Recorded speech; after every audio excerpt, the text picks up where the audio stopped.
When borrowing money, you often see the APR quoted.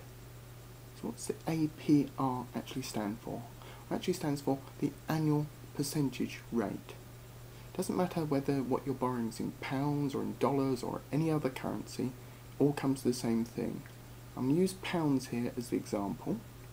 For instance, if you were to borrow £100 at an APR of 10%, at the end of the year, if you don't pay any money back, you will owe £110.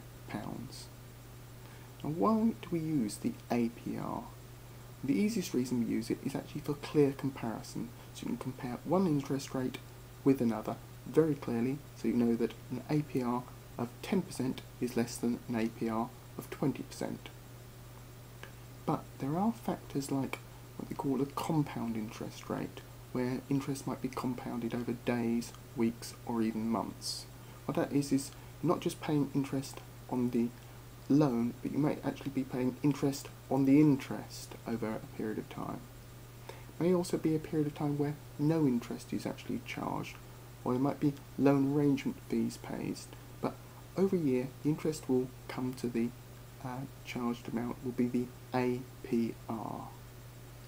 But for the following examples, I'm going to simplify them just by using the APR and not use any of the compounded or the interest charged, loan arrangement fees or any of those, just purely the APR.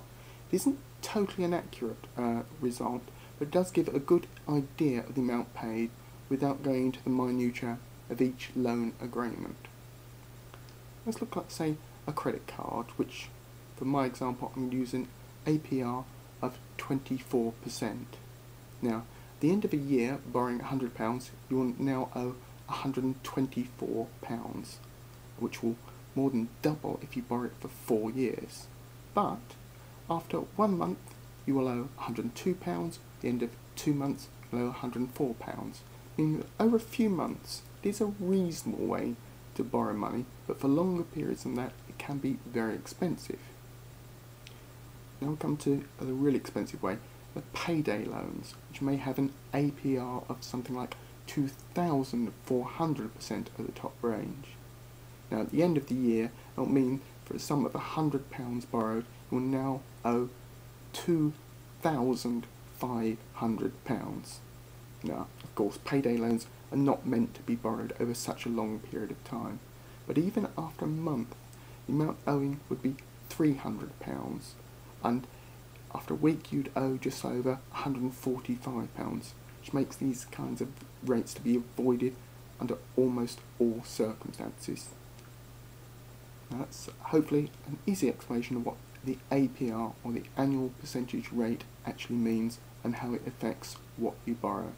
Hope you find this useful.